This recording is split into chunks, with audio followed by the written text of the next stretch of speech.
India is facing an acute coal shortage. It is now being acknowledged even by the Central Electricity Authority. Well, somebody may call it a crisis, somebody may dismiss it as a mere shortages.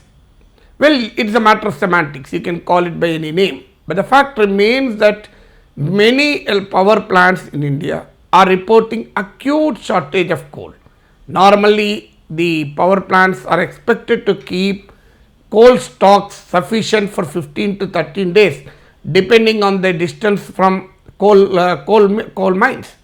But today, the Central Electricity Authority reports that majority of these power plants do not even have the coal stocks sufficient for 4 days. So there is certainly an acute shortage of coal. Why is this surprising? I will tell you a couple of reasons why this coal shortage is surprising. In 2016, India has surplus coal production and we were toying with the idea of exporting coal to Bangladesh. Why in 2021 India is facing an acute coal shortage? India is the fifth largest coal deposits. India has the fifth largest coal deposits. Then why are we facing a crisis? So this deserves a deeper scrutiny. Well, this crisis is not artificial. So this crisis is not a natural process. It is an artificial crisis. Well, we really don't know the reasons behind this artificial crisis, but it is a crisis created due to policy paralysis. It is a crisis which was a result of complete lack of planning, utter disregard for planning.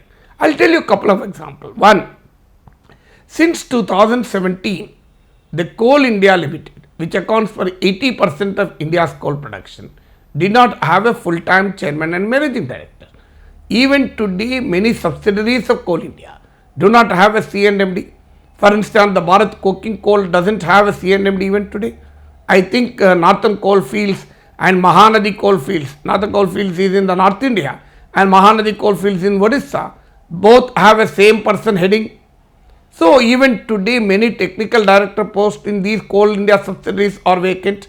So there is a vacuum in the top management, which has dampened the tempo in regard to expanding the coal production.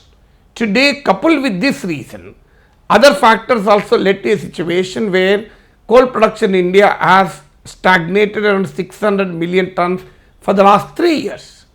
So this is the first reason.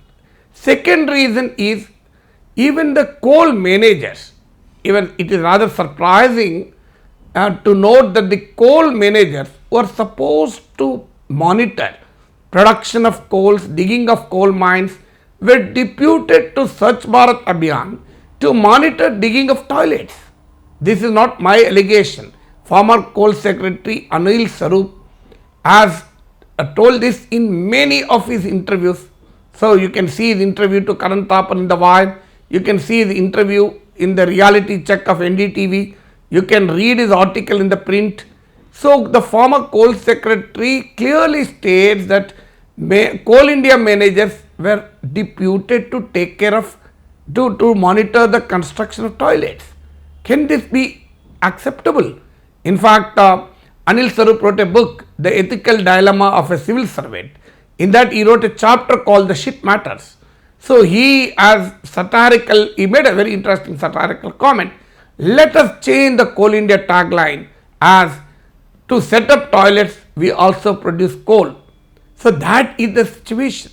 So this is the two factors indicate the human resource mismanagement that has adversely affected coal production in India. Third, in 2016, Coal India had rupees 35,000 crore worth of cash reserves. Now they have depleted to 10,000 crores. Where has this money gone? Well, the government of India, instead of allowing Coal India to invest this in production, in expanding production, has sucked out the money in the form of dividends, in the form of other payments to meet its budget requirements, to balance its budget requirements. So today the Coal India is starved of its own resources. It still has 10,000 crore, but even that is not being invested to expand the coal production. Fourth is when Coal India has cash reserves, we have coal deposits. What prevents using Coal India has expertise? So what prevents Coal India from expanding the coal production? Surprisingly, Coal India was not allowed to invest in coal production, but it was asked to invest in fertilizer production. See the lopsided priorities of the government of India that owns the Coal India. So this is the fourth factor. The fifth factor is, well, Coal India accounts for 80% of coal production. The remaining 20% to around 20%, the private sector also contributes. But what did private sector do? They were sitting over the coal blocks allocated to them, because at that point of time the imported coal was cheaper. So instead of producing coal from the blocks which they have been allocated, the private plants were actually importing coal. Now that the imported coal has become costlier, they do not have the domestic coal production, they can't import coal, and they are now closing down. Example is the Tata Mundra project, which runs only based on imported coal, has actually closed down, because today the coal prices in the international market has increased by 3 to 4 times. In August 2020, the price of coal in the international market was $50 per ton. Now it is around $180 to $200 per ton. So today this irresponsibility of the private sector has also contributed to the coal crisis. Then the fifth one is, I told you sixth one is, the power plants are expected to keep an inventory for at least 15 to 30 days.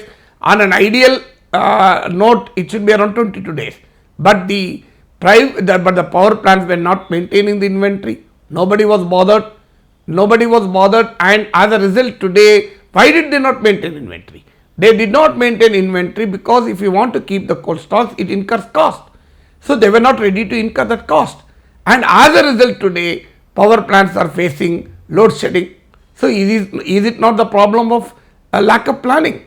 Then the seventh one is, there is a financial mess in the power sector. Today the total consolidated debt of all the DISCOMs in India, as per ICRA estimates, stand at around 6 lakh crores. So the total debt stands at 6 lakh crores. Today the DISCOMs owe 1 lakh crores to the GENCOs. GENCOs in turn owe a debt of around 21,000 crores to the coal mines. So unless the GENCOs pays the dues, the coal mines cannot supply the coal. So there is an intricate link between the financial mess in the power sector and the coal sector. So the contagion effect of the financial mess in the power sector is also hitting the coal sector. Then the eighth one is, whether it is public sector or the private sector, once a coal block is allocated, we need to take so many clearances to actually start mining the coal. This requires environmental clearances, forest clearances, land acquisition. Somebody has to monitor.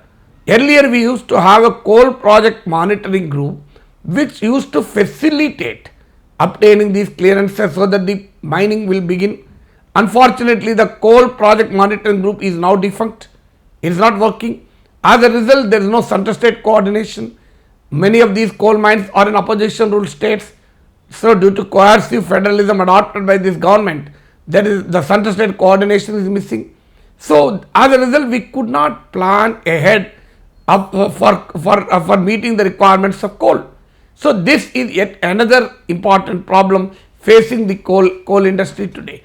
So unless these issues are sorted out, it is extremely difficult to solve the problem of the coal. So it is a man-made problem, it is an artificial problem, it is a result of absolute lack of planning. Well, government doesn't wish to acknowledge this. What are the arguments of the government? Well, government says there is a sudden recovery in the economy, post-pandemic recovery in the economy, resulting in higher demand for coal. Yes, agreed, it's a fact. Then the second argument of the government is, the monsoon has extended into October and the rains and floods have disrupted coal production and coal transport. Yes, agreed, it is also a fact. Third, so the power units were unable to import coal because the cost of coal in the international market has skyrocketed. Yes, agreed. I am not disputing the three main reasons given by the government of India for the prevailing coal shortages, but they are only symptomatic. So the root cause of the problem lies in absolute lack of planning and foresight in regard to the coal sector in India.